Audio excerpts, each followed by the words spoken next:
আমার বোন আত্মহত্যা করে নাই, এরা পরিকল্পিতভাবে মাইরে ফ্যানের লগে ঝুলাই রাখছে। গলায় দাগ আছে এবং যেগুলা রশি ঝুলাই রাখছিল ওইগুলা দেখে বোঝা যায় পুরা মাইরে ঝুলাই রাখছে। আমরা সুষ্ঠু বিচার চাই। আর জামাইও আসে নাই, আর শ্বশুরও আসে নাই মেয়ের।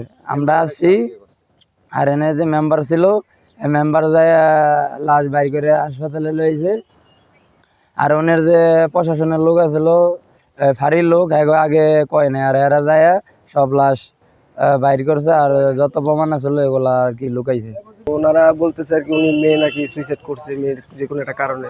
তো একটা মেয়ে মানুষ এমনি এমনি তো আর সুইসাইড করে না, যে কোনো একটা কারণ আছে। তো তারা মানে ছেলেপক্ষ আসলে এই জিনিসটা করতে চাইতেছে না আর কি, ও গোপন করে রাখতেছে। তো যাই হোক, এখন এই যে মেয়ের বাইরে আসছে, আমরা আত্মীয় স্বজন যারা আছে আমরা এটাই উদ্ঘাটন করার জন্য আসছি আর কি এখানে। আমার নাম আনোয়ার হোসেন, আমি মেয়ের মামাতো ভাই হই। তো এটা ঘটনা ৬-৭ মাস আগে ঘটনা। আমার মামাতো বোন ক্লাস 9-এ পড়ে, 9-এ পড়া অবস্থায় পড়ালেখা ছাড়ার পরে বাসায় থাকা অবস্থায় তার ভালো লাগে না, সে চাকরি নিচ্ছে। চাকরির বয়স 15 দিন। ছেলেটা হয়তো ওই অফিসে আগে চাকরি করতো, তো সেই সুবাদে তাদের সম্পর্ক হয়। হওয়ার পরে মেয়েকে নিয়ে ছেলে গ্রামে চলে আসে। হঠাৎ গ্রামে আসার পরে তারা এখানে নাকি বিয়ে পড়ায় দিছে তার দাদা। এইটা আমরা পরবর্তীতে খবর পাইছি। পাওয়ার পরে বেশ কিছুদিন পর ছেলে মেয়ে গেছে, আমরা মানতে চাই নাই। তারপরেও মেয়ে ছেলের ইচ্ছায় যদি ভালো থাকে, তারপরেও আমরা চিন্তা করছি যে ভালো থাকুক। এখন এইভাবে কিছুদিন থাকলো, ছেলেও ঠিক মতো চাকরি বাকরি করে না।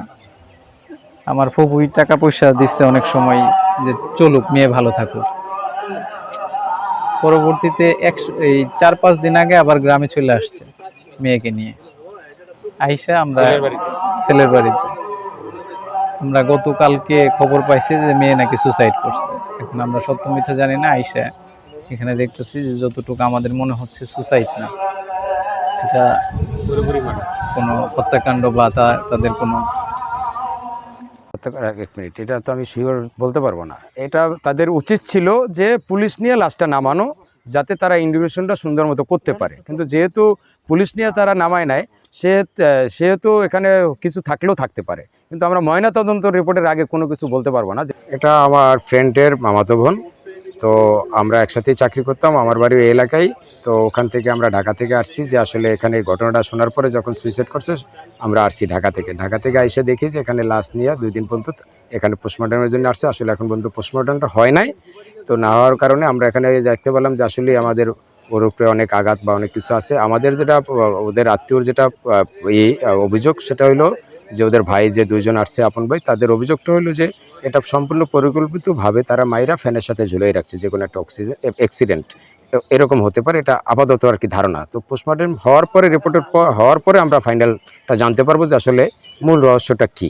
এটা ওদের কাছ থেকে যতটা শুনছি, আমি ওর ভাইয়ের কাছ থেকে যে শুনছি যে এরা দুজনে গার্মেন্টসে চাকরি করতো, ওদের মাঝে একটা প্রেমের সম্পর্ক হয়। ওখান থেকে মেয়ে যেহেতু বয়স কমের কারণে মেয়ে কিনে ওদের গ্রামের বাড়িতে নিয়ে আসে। গ্রামের বাড়িতে নিয়ে এসে একটা মোটামুটি মানে কাবিন হয় না আমার যতটুকু জানা, তো একটা সরাপরায় বিয়ার মতো করার পরে আবার ওদের বাড়িতে গেছে, মেয়ের বাড়িতে গেছে, ওর বাবার বাড়ি, আবার ওখান থেকে এখানে বেড়াইও আসছে। ওর শ্বশুর বাড়ি থেকে যতটুকু পারছে ওই ছেলেকে হেল্প করছে, মেয়েকে। কিন্তু পরে আবার গেছে, আবার আসছে। কিন্তু এবার আসার পরে এরকম হলো কোন, এটা আসলেই ভাবার অবাক। মানে সেই ব্যাপারে তো মানে আমি এটা বেশি এটা মন্তব্য করতে পারবো না, যেহেতু ছেলের বাবা যে মেন, সেও আসে না। সেও কালকে থেকে আমি আমার কোন ফোনে যোগাযোগ করে না। এবং ওই যে ছেলের দাদা কালকে থেকে আমাকে লগি, এবং সে যেখানে যা করণীয় ছেলের দাদা সবই করতে আছে। ছেলেরও উপায় নেই, ছেলের বাবারও উপায় নেই। আমাকে অনুমানিক 11টার দিকে ফোন দিয়েছে সোবাহান, ওই মেয়ের দাদা শ্বশুরে, যে এই পরিস্থিতি আমার বাড়িতে একটা দুর্ঘটনা ঘটছে, তুমি একটু আসো। আমি বললাম যে কী ঘটনা ঘটছে? বলছে আমার নাতিবু ওইসে টাকায় দিয়ে ও গলায় ফাঁস দিয়ে মারা গেছে। আমি আমাকে চান্দখালি তদন্ত কেন্দ্র ইনচার্জের ফোন দেওয়ার পরে তারে নিয়ে আমি ওখানে ঢুকি। যাওয়ার পরে আমরা আর কি দেখি যে লাশ নিচে পড়ে রয়েছে।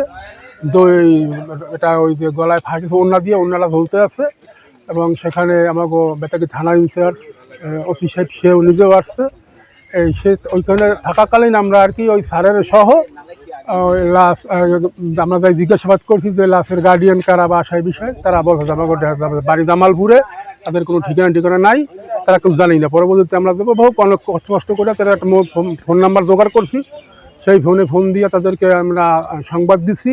এবং কালকে বিকালে অনুমানিক 3টার দিকে আর কি বেতাগী থানা যে ইনচার্জ সাহেব উনি ওনার থাকা অবস্থায় আর কি এই সমস্ত কাগজপত্র গুছিয়ে উনি দিয়েছে। আমরা লাশ বরগুনা সদর হাসপাতালে নিয়ে মর্গে রাখা আমরা রাত্রি বাড়ি গেছি।